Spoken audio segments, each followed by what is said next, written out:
Muy buenos días a todos, bienvenidos como siempre, como cada jueves a esta transmisión en vivo para platicar con algún artista, con algún intermediario con la cultura, algún galerista. El día de hoy vamos a platicar con Alejandra Barreiro. Ella es una artista, ya vamos a platicar de su obra, pero también la quise invitar, pues tiene una historia bastante interesante. Ella es artista y conferencista.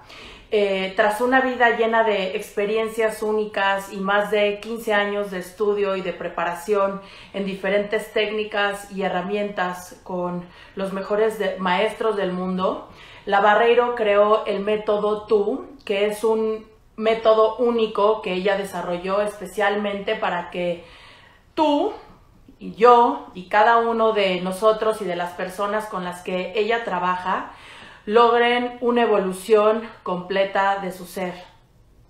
Alejandra tuvo hace varios años, ella nos platicará un poco más al respecto, tuvo una lesión importante en la cadera, por lo cual los médicos le dijeron que nunca iba a volver a caminar.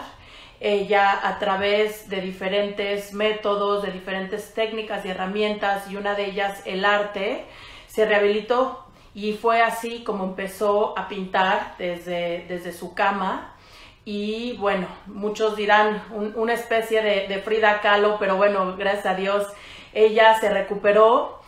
Hoy por hoy camina perfectamente, hace ejercicio, utiliza los tacones que tanto le gustan, que le dijeron que no iba a volver a utilizar. Entonces, a partir de todo esto es que ella empieza a generar su arte, pero también a desarrollar este método tan único y empoderar pues al ser humano, y también específicamente mucho a las mujeres. Verán que en su obra hay muchas mujeres que retrata en su propia pues versión de la feminidad, en su propia versión también de lo que es el poder femenino y el arte.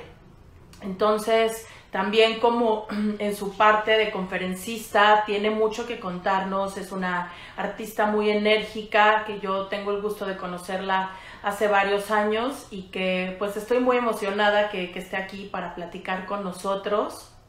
Vamos a esperar a que se conecte.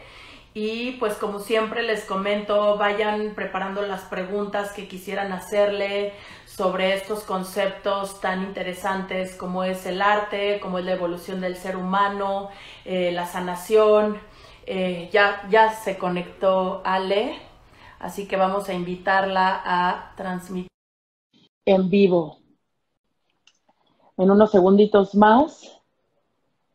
Ya está. Hola Ale, Hola. ¿cómo Buenos estás? días. ¿Están? Estamos muy bien aquí, listos, esperándote, felices de platicar contigo en esta mañana soleada ¿Cómo de la están? Ciudad de México. A ti, Perlita, y a todo tu público y a la gente que se va conectando. Sé que es una hora complicada. Justo decíamos hoy, ya esta hora ya bañadas y arregladas, quien nos viera. Generalmente ahora apenas voy regresando de entrenar, pero bueno, ¿Sí? ahí vamos poco a poco. Sí, la verdad es que originalmente yo suelo despertarme muy temprano, pero Ujú. debo de confesar que esta no es mi mejor época. O sea, desde que empieza septiembre, mi cumpleaños, hecho flojera, septiembre, octubre, noviembre, y ya en diciembre vuelvo a regresar a mis hábitos normales. Porque me festejo muchos meses y me doy de, como que de cumple, de dormir tarde, entrenar tarde y comer porquerías. Ah, pues muy bien, también se vale, y feliz cumpleaños, que bueno, tuve el placer de darte el abrazo hace unos días. Ojalá que también podamos festejar otro día en tus 3 meses de festejo. Claro que sí, seguramente encontraremos en algún momento algo que podamos hacer en común. ¿Cómo estás, mi perlita hermosa? Yo muy bien, y de hecho ahorita que decías que regresas de entrenar, un poquito en lo que te estaba presentando, estaba dando el contexto de que pues tú tuviste una lesión bastante importante en la cadera, que los médicos te dijeron que no ibas a volver a caminar, que no ibas a volver a entrenar, a hacer ejercicio, usar tacones, y que fue el arte lo que te ayudó para salir adelante. Entonces, ¿por qué antes de iniciar con las preguntas no nos platicas un poquito de eso, ya que comentabas que de tu entrenamiento? Sí, claro, con todo gusto. Mira, la verdad es que es una historia un poco increíble. No me gusta decir que es una historia inspiradora porque, pues, como es mi historia, suena un poco así.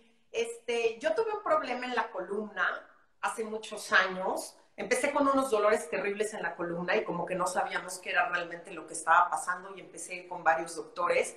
Y después de un rato que no es tanto que lo dejara pasar, sino que ya sabes que generalmente las personas decimos, bueno, a lo mejor no es tan grave, no es tan grave, empecé a tener un problema en la pierna derecha se me doblaba, así de repente yo iba caminando y como que se me doblaba, y entonces ahí fue cuando ya digamos que me espanté, empecé a ir con más doctores y me dijeron que estaba perdiendo la movilidad en la pierna derecha porque tenía una hernia de disco y que la hernia de disco estaba apretando un nervio que se llama la ciática y que podía quedarme sin la pierna derecha y que tenía que operarme. Entonces empecé como todo el mundo en el famoso la búsqueda de con quién me voy a operar y cuándo, y para no hacerte el cuento largo, elegimos un doctor maravilloso, que desgraciadamente yo siempre digo que el día que me operó tuvo un mal día, seguro se peleó con su esposa, con sus hijos, no lo sé, y como todos los seres humanos, pues cometemos errores y creo que los doctores cuando cometen errores, pues puede ser un poco más grave, y entonces me hizo una cirugía que se conoce como cirugía fallida, que me quitó 2 discos, me puso 2 implantes, barras y tornillos, y el problema es que todos los tornillos quedaron mal puestos. De hecho, digo, no lo tengo por aquí, pero en mi radiografía los tornillos se veían así como patas de araña, así como que uno aquí, otro acá, otro acá.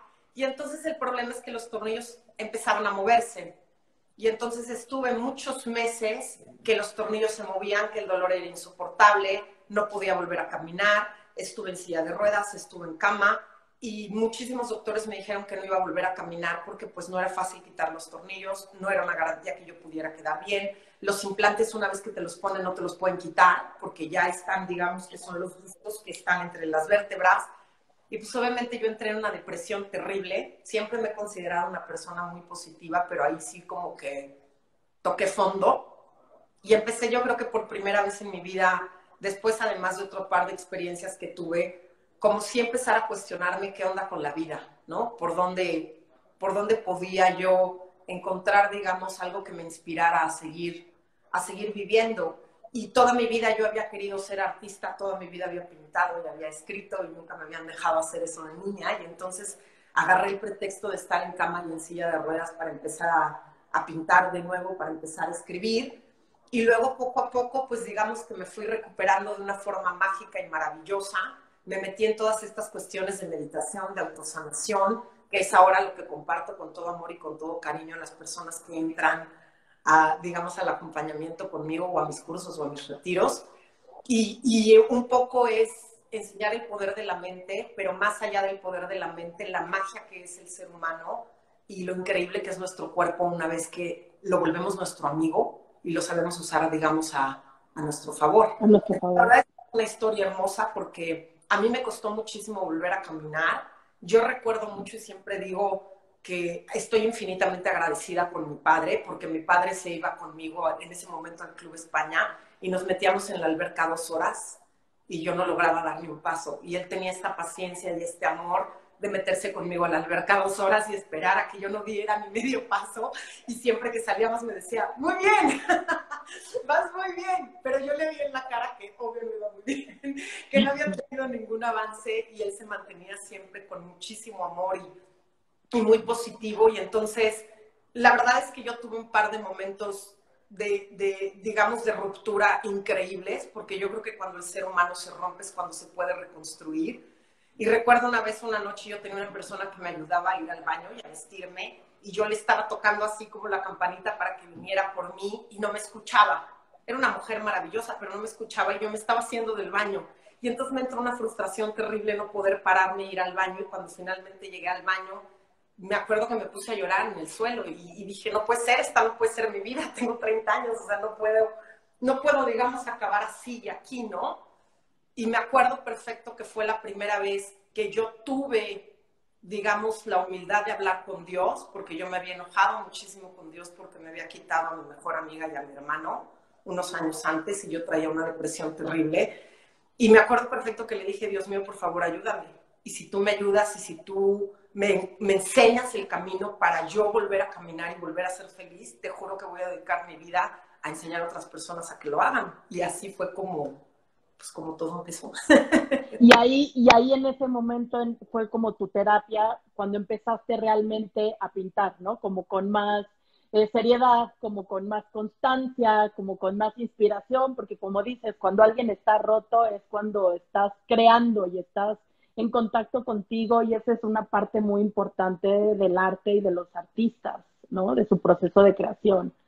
Sí, mira, tal y como lo mencionas, la verdad es que me armé de valor. Yo siempre digo que la muerte de mi mejor amiga, de mi hermano y después lo que me pasó en la columna, me conectaron con lo que yo realmente soy. Yo creo que todas las personas traemos una misión en la vida, traemos algo que venimos a hacer. Yo antes no creía en eso, tampoco creía en Dios, tenía completamente otra vida, completamente alejada de lo que es la espiritualidad. Y tenía una vida, digamos, normal y hasta cierto punto feliz y muy contenta y me iba muy bien en el trabajo. Y cuando me pasó todo esto, conecté con mi verdadero ser, me armé de valor y literalmente dejé todo. O sea, renuncié a mi trabajo, cambié hasta de pareja y empecé a dedicarme al arte y me convertí en esta persona que dice, ahora esto voy a hacer yo, esto es lo que siempre he querido hacer. Quien me apoye y quien quiere estar conmigo en este maravilloso proceso, bienvenido y bienvenida, y quien no, no. Y entré como en un conflicto con mi familia y con algunos amigos y demás, porque literal, como dices tú, no solamente empecé a pintar, sino que dejé todo para convertirme Para literalmente. poder pintar. Yo dije, adiós carrera, adiós trabajo, renuncio a todo, yo me voy a poner a pintar y esto es lo que voy a hacer, ¿no? Entonces, la verdad es que sí fue, por eso me gusta decir que el arte, en mi caso, salvó mi alma y salvó mi vida. Y creo que al final el arte como expresión es el lenguaje del alma. Y creo que todos somos artistas. Yo creo que todos nacemos artistas. En eso Picasso tiene razón y nada más es una cuestión de que a lo largo de la vida lo dejamos, pero todos nacemos con una creatividad y con una capacidad para crear maravillosa. Y es solamente cosa de no tener miedo.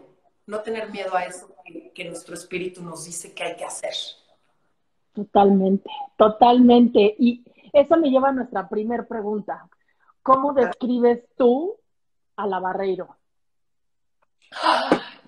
¿Cómo describo yo la Barreiro? Mira, yo creo que la verdad describirse a uno mismo es un proceso un poco difícil y a la vez un poco egocéntrico, porque siempre he creído que todos los seres humanos estamos compuestos como de diferentes personalidades. Una cosa es lo que somos, otra cosa es lo que los demás perciben de nosotros, otra cosa es lo que nosotros queremos que los demás perciban de nosotros. Exacto, Y otra cosa es exacto. lo que queremos ser. Y a mí me gusta decir que yo soy como la gente cree que soy. Habrá gente que te diga, soy maravillosa, porque he sido maravillosa en su vida, en su proceso, en su relación. Y habrá gente que te diga, la Barreiro es nefasta. Y probablemente también tengan razón y para ellos he sido nefasta. Creo que todos somos luz y somos oscuridad. Hay momentos de gran luz, hay momentos de gran oscuridad. Creo que todos, de alguna forma, estamos haciendo lo que podemos con lo que tenemos. A veces eso que tenemos es poco, a veces es mucho. Yo creo que soy un ser humano en construcción, en evolución, y creo que lo que sí define y ha definido toda mi vida, las pautas que yo marco y las grandes decisiones que he tomado es la libertad. Me considero un espíritu genuinamente libre, libre en el sentido de ir a por lo que deseo y por lo que quiero, sin miedo a vivir, no tanto sin miedo a la muerte, porque nunca he tenido miedo a la muerte, pero creo que más bien la gente lo que le tiene miedo es a la vida. Y yo le perdí el miedo a la vida hace muchos años. Y entonces vivo intensamente y soy un espíritu muy libre. Pero habrá quien te diga, no está tan libre. Así que creo que describirme es algo que me gusta más que la gente haga de mí, ¿no? Que la gente diga, mira, Barreiro es así. Claro, claro, claro. Oye, cuéntame, ¿de qué se trata el método tú? Que sé que tiene diferentes conocimientos, diferentes herramientas, técnicas, dentro de ellas, por supuesto, el arte. Platícanos de esto. Con todo el gusto, Perlita, y gracias por hacerme esa pregunta, porque la verdad es que el método tú es mi hijo. ¿No? Cuando me preguntan, ¿tienes hijos? Digo, sí, el método tú. Sí, mis hijos. Sí tengo hijos, son distintos, pero son hijos al fin. Fíjate que cuando pasa todo este proceso que te estoy platicando a ti y a tu audiencia, con todo amor y cariño, yo me doy cuenta, porque empiezo a ir a meditaciones y empiezo a ir cursos y tuve la grandísima bendición y oportunidad, la verdad, de capacitarme con los mejores en ley de atracción, en coaching, en Ho'oponopono, en meditación budista, esto y aquello. Me puse a estudiar todo tipo de escuelas y disciplinas y me fui descubriendo una cosa, que es que todo se mueve a nivel teoría y que tú puedes pasar meses y a veces años, sobre todo en las terapias y en otro tipo, digamos, de aproximaciones que no critico, sino que simplemente como que dándole la vuelta. Yo me empecé a dar cuenta de que iba como hámster, ¿no? Todo el mundo me dice frases que me llegan, que yo comprendo, ¿no? Que yo digo, ah, sí, mira, cambio yo y cambio el mundo, la base del budismo. Pero nadie te dice cómo hacer los cambios. Nadie te dice el día que te despiertas y no tienes ganas de bañarte ni de salir adelante, cómo hacerle. Nadie te dice el día que te truena tu novio o descubres que tu novio te es infiel, cómo superar eso. Nadie te dice el día que te muere alguien que amas, cómo llevar a cabo ese proceso. Y entonces pareciera que hay especialistas que tratan de tratar un tema, ¿no? Entonces te dicen, ay, es que tú tienes que superar la muerte de tu hermano. Pero no es solo la muerte de tu hermano, porque eres una persona que también te casaste y te divorciaste y se murió tu hermano, y tienes broncas en la chamba y tienes una crisis económica. Entonces los seres humanos no enfrentamos un problema, enfrentamos miles de millones de problemas y lo hacemos diario. Y un poco el método tú es el regalo que yo siempre digo que es mi hijo, el regalo que yo le voy a dejar al universo, ¿no? Bueno, a la Tierra, porque al universo suena un poco pretencioso, en donde yo un poco lo que hice es ayudar a la gente realmente a qué es lo que tengo que hacer el día que me despierto triste. No me avientes el choro budista increíble y maravilloso y no me pongas a leer 7 libros, porque no tengo ganas de leer libros, porque no tengo tiempo de leer libros, porque no tengo con qué pagar mi renta. Entonces, que ahorita me digas que la abundancia la traigo si conecto con una energía positiva, no me sirve. Necesito el dinero para pagar la renta. Entonces, un poco lo que hice fue agarrar todos estos conocimientos de toda esta gente maravillosa con la que yo he estudiado y todo lo que yo traía, utilizar mis experiencias y crear un método práctico. Es decir, crear ejercicios, crear técnicas y crear de alguna forma el caminito que te permite a ti ir construyendo lo que yo llamo un estado de bienestar. Porque yo lo que creo es que el estado de bienestar llega para quedarse y es un estado de tu mente y de tu corazón. Es decir, en tu vida van a seguir pasando cosas. Se va a morir gente, te puedes caer en una crisis, te puedes enfermar, pero tu estado de bienestar se va a volver permanente y desde ese estado puedes llegar a manejar todo lo que sucede en el mundo exterior de una forma completamente diferente. Entonces, a mí me gusta decir que yo ayudo a las personas a través del método tú a llegar a su evolución, que los convierto de un ser humano regular a un superhuman. Me gusta la palabra. Que era la siguiente pregunta, justamente ese concepto de superhumano. Me fascina. La verdad, mira, ese es un concepto que por primera vez yo creo que la primera persona que un poco habla del superhumano es Nietzsche. Yo no lo tomo así. Es un concepto que retoma Anthony Hopkins y que se ha ido desarrollando, hasta Stephen Hopkins lo habla. Ahora sacó Joe Dispenza, que es un cuate que admiro muchísimo, un libro que se llama Superhuman. Y yo tengo mi propio concepto de superhuman. O sea, para mí un superhuman es una persona que está completamente conectada con su verdadero ser y que tiene un camino espiritual. Porque yo sí lo creo y yo lo viví en carne propia, que si tú no tienes ese desarrollo espiritual, en la vida no vas a ningún lado. Y eso es algo que yo me tardé muchos años en entender y yo tuve que tocar fondo. O sea, yo no creí en Dios muchísimos años. A mí me enseñaron a ser católica, apostólica y romana, como casi todos los mexicanos, y luego me peleo con Dios cuando me doy cuenta de que pues nada tiene que ver la religión con lo que es la vida, y luego y a mí me gusta decir que soy hija consentida de Dios porque yo misma creé el camino de volver a encontrarlo y de volver a estar en contacto con Él, y soy una persona no solamente creyente, sino que trabajo en mi relación con la divinidad y con Dios todos los días de mi vida, y eso es lo que ha cambiado mi vida. Y justamente eso, Ale, ¿cómo integras estas dos partes, esta evolución, este desarrollo espiritual con tu arte? ¿Cómo lo unes? Y no sé si esto también lo llevas a cabo o lo utilizas en este método tú, que con las personas que ayudas sea un poco también a través del arte. ¿Cómo se integran esas dos partes que son tan fuertes en ti? Mira, cuando yo desarrollo el método tuyo me doy cuenta de que el ser humano tiene actividades que yo les llamo actividades del alma. A la gente que le genera ruido el concepto alma, porque lo ve desde la religión, vamos a llamarle actividades del espíritu. Y creo que todas las personas tenemos estas actividades, pero muy poca gente las conoce. Muy poca gente se mete al proceso de descubrir qué es lo que realmente le apasiona hacer. Y cuando yo digo que es una actividad del espíritu, a lo que me refiero es que cuando tú la realizas, entras literalmente en un estado de conciencia diferente que se conoce como un estado de flow. Esto está comprobado científicamente, no es algo que sí mucho de lo que yo digo luego suena raro, pero por eso en el método pongo toda la teoría para que no digan que científicamente está comprobado que hay un estado de conciencia mucho más elevado en donde tú fluyes y puedes no solamente conectar con lo que realmente eres, sino despertar superpoderes, es decir, tener una creatividad que de otra forma no tendrías. Y es un estado, por ejemplo, que utilizan mucho los atletas, la gente que hace deporte, no solamente deporte olímpico, deporte extremo, entran en este estado de flow. Y entonces por eso hacen cosas que tú dices, eso es imposible. Es decir, el estado de flow es aquel estado de conciencia en el que no hay imposibles, en el que tú realmente entras en tal contacto con tu verdadero ser y con la divinidad que puedes llegar a crearlo todo. Y esas actividades, que son actividades del espíritu, generalmente tienen que ver con procesos creativos, el deporte, todas las artes. Todas las artes.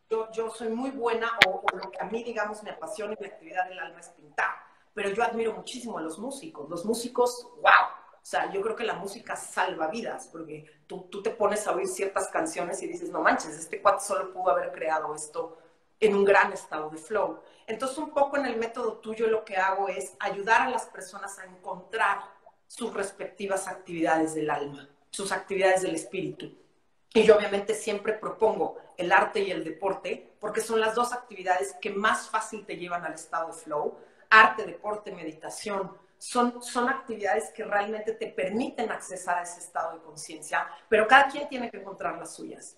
Y para eso lo que tienes que hacer es entrar no solamente en este estado de conciencia maravilloso, sino permitirte fluir en él, porque lo que sucede es que el cerebro trabaja a una velocidad insospechada y trabaja todo el día, todo el tiempo, a todas horas, los dos hemisferios. En algunas personas habla más uno que el otro. Y el estado de flow, científicamente se comprobó que es lo opuesto a la actividad cerebral. O sea, cuando realmente estás en un estado de conciencia, de flow y despierto, no es que tu cerebro esté trabajando mucho, por el contrario, es que el cerebro como que se calla un poco y entonces la intuición puede entrar. La conexión de otro tipo de neuronas, como las del corazón, las del estómago, entran. Y entonces tú rompes todas esas limitantes que te enseñan a lo largo de tu vida y crees que no tienes limitantes, que es, por ejemplo, lo que le sucede, no sé, a Michael Phelps o a estos grandes deportistas que rompen récords mundiales y que entran al lago. ¿Qué está haciendo este cuate? Sí, Usain Bolt, y bueno, sí. Extraordinario. O una persona que escribe una sinfonía siendo sordo, ¿no? Pues está en un estado de flow. Entonces, parte fundamental del método tú es entrar en tu proceso de descubrir cuáles son tus actividades del alma y del espíritu para que las agarres como parte de ti y no las sueltes. Y entonces, las desarrolles, ¿no? A su máximo potencial. Exacto, y se tienen que volver parte de tu cotidianidad, porque tú imagínate qué infeliz es la vida de una persona que no sabe qué es lo que ama, o que descubre qué es lo que ama y no lo hace. Entonces va un poco por ahí, por eso yo digo que el método te lleva de la mano con cosas prácticas y no teóricas, porque yo ya me di cuenta de que ya de teoría ya estamos como hasta acá, ¿no? Necesitamos que nos digan cómo y por dónde. Entonces ahí es donde yo, digamos, no solamente mezclo, sino que es mi espacio. O sea, yo cuando pinto, yo cuando medito, yo cuando patino, son un par de actividades, yo me voy. O sea, yo literalmente entro aquí a mi taller, que ahorita les vamos a dar un tour para que lo vean. Sí, por favor. La dimensión, y entonces de repente pasa una hora, de repente pasan 6 horas, de repente se me puede ir todo el día y mis amigos y amigas y sobre todo mis parejas cuando me aman siempre me dicen, bueno, no mis parejas que tengan muchas, las que no sé, todos mis novios. Sí, saludos a todos. En una entrevista que no, para nada. Soy una persona extraordinariamente bien leal. Creo que el amor es algo súper importante y soy súper fiel y súper leal cuando amo. No he amado mucho, pero cuando amo soy muy leal y muy fiel. Entonces, se me va el avión y se me olvida hasta comer. Y eso forma parte natural del estado de flow. O sea, y ahí es, por ejemplo, un poco lo que enseño en el método tú de cómo los seres humanos nos engañamos a nosotros mismos. Nos enseñan desde niños a mentir y a negar lo que somos. Y entonces llega un momento en el que ya no sabemos quiénes somos. Y entonces hay gente que te dice, no, a mí me fascina jugar tenis. Y los ves en la cancha de tenis y están amargados y están en estrés y la pasan pésimo. Y si pierden se enojan y dices, pues, si realmente te gustara no lo sufrirías así. Entonces tenemos tanto el concepto desarrollado de lo que es una actividad que realmente permite que tu espíritu se expanda, no que te contraigas. Y que tu espíritu se manifieste, ¿no? Más bien. Se manifieste en todo su poder. Oye, y hablando del tema de manifestación, parte de este espíritu tuyo, de este flow, es justamente tu arte. Y aquí he estado compartiendo un poquito de las imágenes de tus obras, en las cuales muchos son mujeres, ¿no? Que ya hemos estado viendo. Entonces, quería hacerte esa pregunta. ¿Cuál es tu relación con lo femenino y el arte? ¿Por qué solo mujeres? Platícanos de esto. Mira, la verdad, pinto solo mujeres, primero porque soy mujer y segundo porque a mí me fascina ser mujer. Yo crecí en una familia en la que ser mujer era como un defecto, ¿no? Ser mujer era como algo malo, ser mujer era como, ay, bueno, pues me salió niña, qué mal pedo. Creo que mi madre creció en un mismo lugar y mis abuelas también. Y gracias a Dios yo tuve un padre que tuvo la capacidad de evolucionar y de comprender y de transformar su propia percepción de las mujeres y de la vida, cosa que no necesariamente hicieron mis tíos o otras personas. Y yo tuve la fortuna de tener un abuelo que me amaba. Mi abuelo desde niña me puso mi filósofa de San Jerónimo y decidió que yo era un genio. Y entonces como mi abuelo, pues obviamente mi familia era la persona más acá, todo el mundo me respetaba y nadie se metía conmigo. Pero crecí, la verdad, en una familia donde había un machismo extraordinario y yo de alguna forma me compré esta idea de que había algo malo con ser mujer. Y cuando yo llevo a cabo todo este proceso y desarrollo el método tú, un poco viene también a ser un método de reconciliación con el ser mujer, de volverme enamorada de ser mujer, de volverme feliz de tener esta energía femenina y de reconciliar, porque yo durante muchos años tuve mucha energía masculina, fui una persona muy exitosa, fui una persona muy competitiva y olvidé un poco la parte femenina. Y creo que muchas mujeres que conozco, por crecer en esta idea errónea de que el hombre y la mujer estamos en guerra, van dejando a un lado su parte femenina.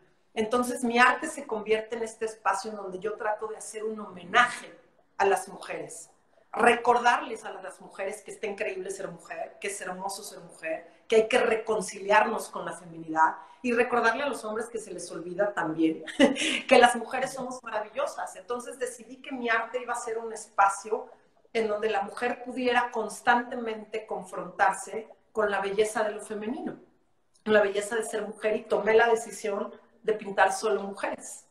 Y es ahora lo que hago. Ahora la parte mágica también es pinto mujeres que no existen. Fuera de Eso era lo que te iba a preguntar. Es una Frida que, como dices tú, está como muy adaptada, muy pop. Pero fuera de Frida, que es un homenaje además muy importante que hago, porque yo me negué muchos años a pintar Frida y me lo pide un amigo mío que es coleccionista de arte. Me dice, quiero que hagas una Frida, te va a quedar increíble y vas a ver lo que va a ser. ¿Por qué te rehusabas a pintar Frida? Porque al principio, de hecho, yo dije un poquito si era como tu historia, estar en cama pintando como Frida, a diferencia de que caminas y vives. Fíjate que me negué a pintar Frida yo por esas dos razones. Un poco porque no quería que la gente pensara, ay, sí, ahora va a salir con que es su misma historia y entonces ella se siente la Frida del contemporánea. Qué ego y qué horror. Y por otro lado, porque mucho de mi admiración por Frida llega en una época en la que pues yo también era rojilla y rebelde, ¿no? Dicen que todo joven que no es izquierdoso no tuvo juventud y todo adulto que es izquierdoso pues ya se le fue la castaña. Entonces, a mí me dio muchísima risa ver cómo de alguna forma el sistema que Frida siempre peleó fue el sistema que la hizo famosa. Frida no es Frida por su obra, Frida es famosa por la imagen que se hizo de Frida, cuando Frida ya había fallecido y ahora encuentra ceniceros de Frida. Y Frida estaba completamente en contra del capitalismo, entonces me parece un fenómeno extraordinario. Me parece un fenómeno súper increíble y entonces yo no quería formar parte de esa corriente, pero en el fondo la verdad es que siempre he tenido un attachment con su historia de vida, porque a mí me impresionó mucho su vida, la vida de Van Gogh, la vida de Picasso, que son Dalí, que son algunas de las personas que yo más admiraba su obra, que siempre eran vidas de mucho sufrimiento. Y entonces yo decía, es que yo quiero ser artista, pero yo no quiero sufrir. Entonces, si la vida del artista es sufrir, no quiero ser artista. No quiero eso, quiero ser una artista feliz, ¿se podrá? Y entonces un poco me fui negando y al final acabó siendo una cosa maravillosa. Pinto esta Frida Pop de la que ya salen una serie de colecciones y litografías y que ahora me piden que las vaya interviniendo y me piden especiales. Entonces la verdad es que estoy muy contenta. Y creo que el arte es un poco así, Perla. Tú que eres tan experta en el arte lo sabes. El arte cobra vida. A mí me gusta decir que las obras yo las firmo, pero una vez que las firmo, tú las conviertes en lo que tú quieras. Y eso es algo extraordinario, porque una cosa es lo que yo hago, otra cosa es lo que yo proyecto y otra cosa es lo que tú percibes y lo que a ti te llega. Y yo creo que por eso el arte es dinámico, no es estático, que la obra se va transformando cada vez que alguien la ve, cada vez que alguien la interpreta, cada vez que alguien dice algo sobre mí, sobre mi obra resurge, renace. Y por eso tengo esta frase maravillosa de que la verdadera magia empieza cuando alguien convive con mi obra. Yo siempre digo, mi trabajo como artista termina cuando yo pongo mi firma, pero mi vida como artista comienza cuando a ti mi obra te hace sentir algo. Si no, no eres artista, eres una persona que pintas, ¿no? Y eso claro. me parece fantástico del arte. Y de hecho sí, porque las pinturas y bueno, el arte está siempre en espera, es como tú dices, tiene procesos, ¿no? Ya el artista lo terminó, está ahí colgado en exhibición en la galería o está en un museo, pero realmente cobra vida o entra en esta plenitud en el momento en que está siendo apreciado por un visitante del museo o por el coleccionista en su casa o por la persona que fue a la galería. Es ese momento de encuentro donde se da el cobrar vida y que la pieza tiene y toma todo su potencial. Y como dices, va proyectando y va diciendo diferentes cosas a cada persona, ¿no? Claro. Es así, completamente. Y de hecho, por eso muchos de los artistas no les gusta ni siquiera titular las piezas, porque sienten que ese título ya le va a dar un contexto o un significado a la pieza y no lo quieren generar, entonces prefieren que sea algo que cada persona internamente genere. Yo no sé si tú titulas tus obras o no. Eso que dices es súper importante porque pasa con las piezas, o sea, pasa con muchos artistas que tú ves una obra y la obra te fascina y cuando sabes lo que hay detrás de la obra dices, ay, ya no. Eso estuvo horrible o eso estuvo así. Y yo también antes me gustaba contar la historia detrás de mis obras y ahora siempre digo que yo no pinto mujeres, que pinto las historias que hay detrás de esas mujeres, pero que es al público al que le toca interpretar esa historia.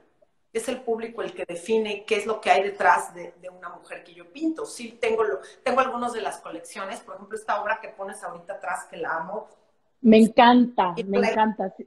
Hice una colección de mujeres que les llamo yo awakenings, mujeres completamente despiertas, y en todas las obras hay un código binaural, y hay una serie como de ciclos y códigos, que es un poco cuando la mujer logra hacer el despertar de su conciencia. Y entonces es una colección muy bonita, porque en todas las mujeres hay escondido algún código del despertar y de la trascendencia. Entonces, esa colección, por ejemplo, es chula. Pero hay gente que encanta. Me gustó el diseño. A mí tu código binaural. Y no importa, el chiste es que se conecten, ¿no? De alguna u otra forma, sin saber lo que hay ahí detrás, pero que se conecten.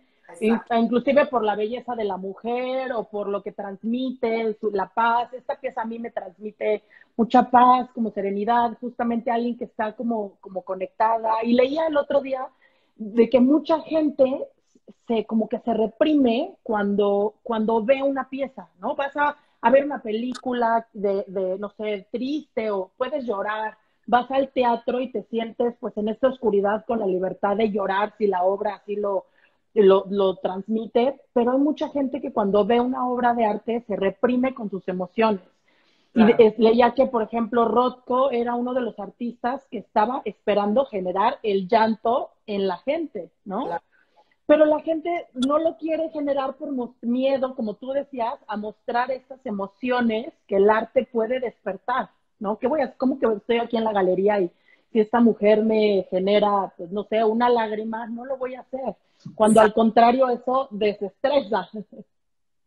Lo que pasa creo que también es que vivimos en un mundo, vivimos en una época y en un mundo en el que vamos entendiendo un poco las cosas al revés. Por eso a mí me gusta tanto compartir el método tú. Y siempre digo, si a ti te llegó, regálaselo a alguien, porque al final es un regalo, en donde creo que los seres humanos vamos olvidando nuestra verdadera esencia. Por eso decía yo que todos nacemos artistas. Yo lo platicaba el otro día con alguien que quiero muchísimo y me decía, es que tenía que hacer esto, lo sabía y no lo hice.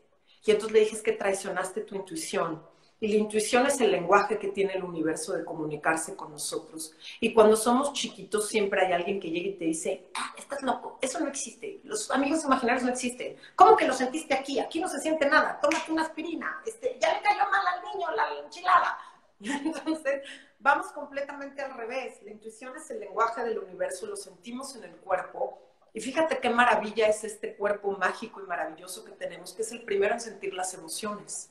La gente cree que la emoción es un proceso mental y para cuando llega a la mente ya traemos un caos porque ya hay una interpretación mental de algo que surge a nivel físico.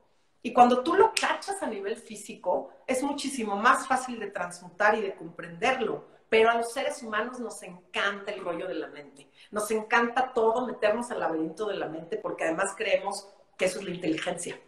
Y como todos vamos queriendo ser muy inteligentes, porque vivimos en un mundo en el que se valora mucho la inteligencia malentendida y se valora mucho la belleza malentendida, ¿no? La belleza unida a una idea de perfección y creada, artificial. Yo soy una mujer que defiendo mucho la cuestión de estar natural, de no meterte cuchillo, de no mutilar tu cuerpo, respeto a quien lo haga, pero estoy mucho en la idea de que la belleza no es todas vernos iguales. Creo que esa es lo que te hace único. O sea, si yo tengo aquí 2 manchas en la cara que me salieron, pues, no sé si con la edad, si con el sol, si con un grano, cuando me pongo así súper intensa se me salta mi vena preciosa, o sea, pero eso soy yo, nadie tiene estas manchas ni esta vena, ni esta cejas, ¿me explico? O sea, y esa unicidad que tenemos como seres humanos es mágica. Y desde chiquito te enseñan a negarla, desde chiquito te dicen, vístete como tus amigos, y entonces si tus amigos se compran unos tenis, ahí vas y te compran los tuyos. Y a quien es diferente, y a quien abraza su unicidad, se le critica, se le juzga y se le señala. Y entonces vamos reprimiendo lo que realmente somos, y por otro lado vamos negando las emociones. Entonces lo que dices tú es maravilloso porque el arte tiene el poder de agarrarte del core. O sea, tú no estás pensando que quieres llorar, pero tú te paras de repente frente a un cuadro de Van Gogh y dices, ¿qué es esto? ¿Por qué siento esto? Si yo ni sé quién es Van Gogh, ni me gusta Van Gogh, pero lo sientes. Y entonces esta parte maravillosa del arte es que te regresa a lo que se conoce como el instinto primario. Y el instinto primario es la inteligencia con la que naces desde bebé. Y por eso está demostrado que a un bebé le puedes llegar a poner música clásica, le puedes llegar a poner ciertos tonos de música africana, de tambores, y el niño se siente calmado. O sea, hay videos maravillosos de cuando le empiezan a cantar un nom a un niño que está berreando o que está como loco, la forma en la que se calma de forma automática. Claro. Y ese es el poder del arte, ese es el poder de la creación humana. Y de hecho, por eso es que una de mis recomendaciones principales y la primera a gente que quiere empezar a coleccionar y que me dice, es que no sé de arte, no conozco, digo, no importa, la mejor forma de elegir es vete por lo que te gusta, vete por lo que te hace sentir algo, lo que te llama, ¿no? Digo, hay piezas que te hacen sentir algo triste o algo no muy positivo, pero también es